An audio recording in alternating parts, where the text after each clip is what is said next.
Nah, ini kita akan diskusikan bersama Dr. Anies Biarwati, anggota DPR Komisi 11 fraksi PKS.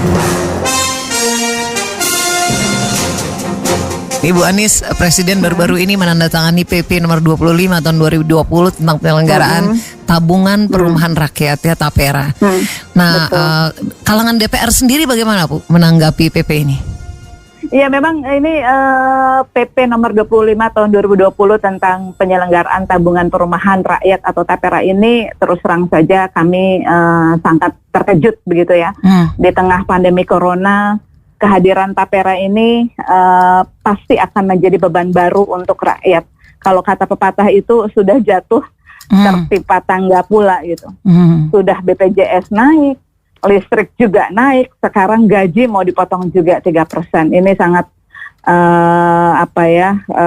empati dari pemerintah itu kita pertanyakan di sini. Kenapa Bu?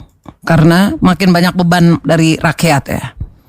Kita anggota DPR, tapi kan kita rakyat juga, dan kita turun ke dapil untuk menyerap aspirasi dari rakyat gitu.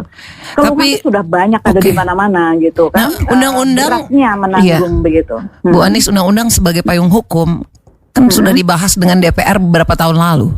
Sebetulnya apa? Tahun 2014. Oke. Tahun 2016. Nah, sebetulnya apa tujuan baik dari undang-undang ini itu sebetulnya apa? Nah, itu yang kita pertanyakan gitu. Itu kan sudah ada undang-undang di tahun 2016. Artinya 4 tahun lalu begitu kan.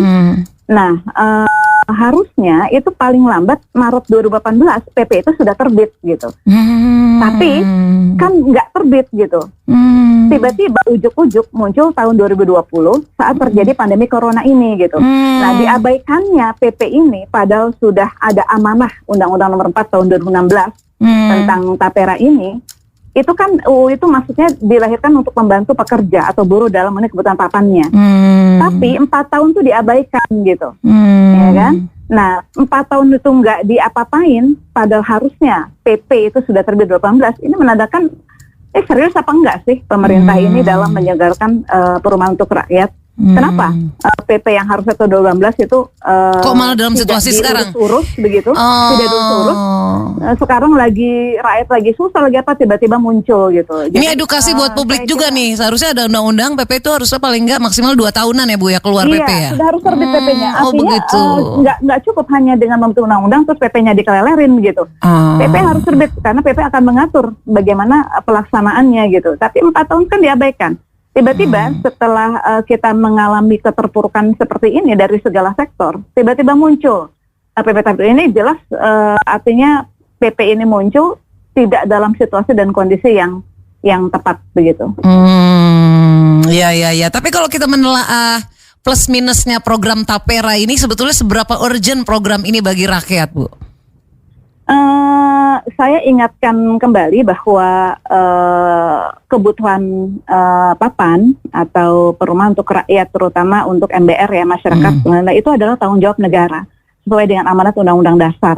Kita punya Undang Dasar Republik Indonesia 1945 pasal 28 itu mengatakan bahwa negara bertanggung jawab atas hunian yang layak bagi rakyatnya gitu. Jadi tanggung jawab negara memang mengupayakan itu, dan sekarang masih banyak pekerja atau buruh kita yang tidak memiliki rumah. Mau memiliki rumah gimana? Nyewa aja mahal begitu. Dan ini negara harus berpikir gitu. Nah, memungut iuran dengan Tapera itu memang jalan paling gampang gitu. Siapa yang nggak bisa tinggal mungutin aja, potong gaji gitu. Tapi apakah begitu solusinya? Ya, jadi negara itu harus mikir, menjadi pemimpin negara itu harus berpikir dengan bijak.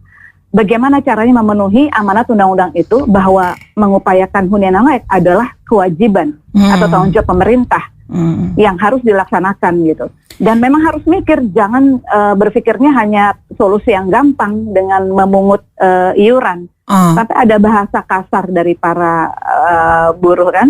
Ini kalau negara malakin kita gitu kan, nggak enak kalau dengar seperti itu gitu kan. Iya. Nah, untuk akhirnya kan PP udah diterbitkan dan mengawal aturan ini, gimana sikap fraksi PKS agar dalam pelaksanaannya tidak memberatkan peserta maupun perusahaan gitu, mengingat pasca ditandatangani salah satu pihak yang menyatakan keberatan dengan skema pemotongannya adalah pengusaha kan? Betul, karena memang skema 3% pemotongan itu kan diambil dari pekerja 2,5%, tetap pekerja lebih besar ya. Pemberi kerja atau pengusaha itu 0,5% gitu. Jadi kalau kita lihat gitu petanya ya, ini kewajiban negara gitu. Kemudian negara membebankan kewajiban itu kepada pengusaha 0,5% dan kepada pekerjanya 2,5% gitu. Kemudian juga hal yang lain yang menurut saya juga harus dikritisi gitu. Ini yang sudah punya rumah itu juga dibebani juga dengan iuran 3% ini gitu. Dengan dalih gotong royong begitu kan katanya gitu. Saya mengatakan bahwa ini sudahlah untuk yang nggak punya rumah tambah berat. Gajinya dipotong, BPJS naik, listrik naik, kemudian yang sudah punya rumah pun dipotong juga gitu, dengan dari gotong royong kan nanti bisa bantuin gitu. Di mana letak gotong royongnya kalau memberatkan gitu? Nah ini saya kira pemerintah harus lebih berpikir secara bijak dan memberikan empatinya untuk rakyat. Sudah rakyat sekarang susah dibebani dengan begini, harus berpikir anggaran-anggaran apa yang perlu dipangkas, begitu ya. Kemudian juga pengeluaran-pengeluaran yang memang tidak efektif itu harusnya dipangkas. Kalau memang ini kewajiban untuk memenuhi kebutuhan papan untuk rakyat, ya harus mikir gitu. Jangan cuman menarik-narik iuran dari pengusaha dan dari rakyat. Oke. Ini di sisi lain kan terkait ini OJK mewanti-wanti pada pemerintah terkait ke pengelolaannya, Bu Anies. Upaya dan sistem seperti apa jadi yang mesti disiapkan agar tak terjadi moral hazard gitu dalam pengelolaannya, agar transparan dan akuntabel, agar tak terjadi masalah di kemudian hari, Bu? Iya betul. Ini kan potensi dananya kan sangat besar sekali gitu. Potensi dana itu sangat besar dan dikelolanya ini harus memang betul-betul dengan good governance gitu. Jangan sampai terjadi menghimpun dana dari masyarakat dengan per tahun jumlahnya besar, ada perkiraan ada 90 juta yang akan ditarik iurannya ini, mencapai 71 triliun per tahun gitu. Itu kalau tidak dikelola dengan baik, potensinya bisa seperti Jiwasraya yang menghimpun dana kemudian, karena kan peruntukannya itu loh, maksudnya dulu sudah ada Bapertarum itu, ya kan, perumahan rakyat itu. Cuman rumahnya nggak jelas gitu.